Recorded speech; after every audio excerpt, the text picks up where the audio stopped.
L'Espace Sud aménage votre avenir. Bonjour à toutes et à tous, je suis Philippe Commeland, directeur de l'environnement et du cadre de vie à l'Espace Sud Martinique, et je suis là pour vous parler de la gestion de vos déchets sur le territoire du Sud pendant cette période de confinement. Alors, quel est le fonctionnement de la collecte des déchets ménagers durant la période de confinement ? Alors, des mesures ont été prises dans le cadre du plan de continuité du service de la communauté d'agglomération de l'Espace Sud afin de permettre la poursuite de la collecte des déchets tout en sécurisant les agents de collecte et la population.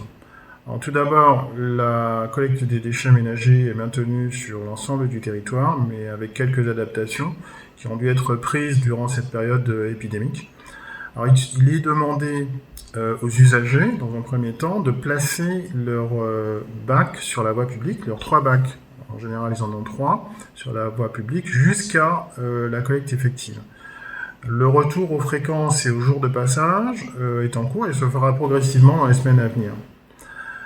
Il y a également de nouveau les réparations et les livraisons de bacs, de poubelles. Donc, en cas de besoin, ce service fonctionne de nouveau. Vous pouvez formuler vos demandes par mail à l'adresse suivante déchets@espacesud.fr en précisant votre nom, votre adresse, le nombre de personnes au foyer, votre numéro de téléphone. Quelles sont les précautions à prendre lorsque je sors mes bacs ? Alors, il est recommandé de placer les déchets dans les bacs et les bornes dédiées à cet effet. Ceci devrait permettre de faciliter le ramassage aux agents de collecte. Sinon, vous gardez vos gestes habituels de tri dans les bacs et les bornes jaunes, les emballages, donc les bouteilles en plastique, les canettes en métal, les petites cartonnettes.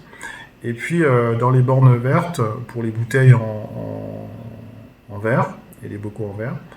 Et vous avez les bacs marrons dans lesquels vous pouvez placer les déchets alimentaires, les restes de repas, enveloppés dans du papier journal, ce qui est plus facile. Et le reste qui ne peut pas être trié est à mettre dans le bac gris. Alors, quelques précisions importantes. Les masques, les gants, les surblouses, les lingettes, les mouchoirs doivent impérativement être mis dans un sac poubelle fermé, puis jetés exclusivement dans le bac gris. Ceci afin d'éviter les problèmes d'accidents et de propagation du virus. Pour ce qui est des commerçants, le volume autorisé est de 1100 litres par semaine. Le reste est apporté par leurs propres soins aux exutoires dédiés, tels que les déchetteries, les centres de tri, etc.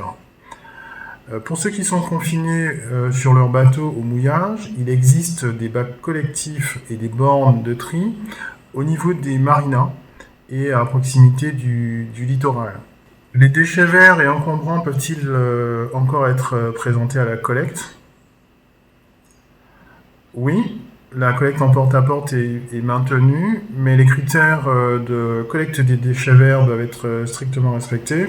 Un volume maximal est accepté de 1 m3 attaché en fagot pour les végétaux et surtout pas de mélange avec les encombrants. Par ailleurs, le réseau des déchetteries du Sud fait l'objet d'une réouverture progressive des sites. Et à compter de ce vendredi 24 avril 2020, les déchetteries du François, du Marin, de Saint-Plus et du Vauclin vous accueilleront les mardis et les vendredis de 7h à 14h. Alors attention, vous pourrez déposer vos encombrants uniquement à l'occasion de vos déplacements autorisés, lorsque les déchetteries sont sur votre trajet. Vous devrez également respecter scrupuleusement les gestes barrières, de façon à protéger les opérateurs qui vous accueillent. Et à défaut, vous êtes invité à conserver vos déchets encombrants à votre domicile pour la collecte en porte-à-porte. Alors, comment signaler un dysfonctionnement ou avoir des informations relatives au calendrier mis en place durant cette période ? Alors, les agents de la direction de l'environnement répondent à vos questions par mail à l'adresse suivante déchets@espacesud.fr. Et puis pour toute information supplémentaire, vous pouvez consulter le Facebook de l'Espace Sud ou le Facebook de l'Espace Sud Environnement. L'Espace Sud s'efforce de tout mettre en œuvre pour assurer les collectes dans les meilleures conditions possibles, en limitant au maximum l'exposition des agents et de la population compte tenu de cette situation exceptionnelle. L'Espace Sud vous remercie d'avance pour votre compréhension et puis je vous souhaite une bonne journée.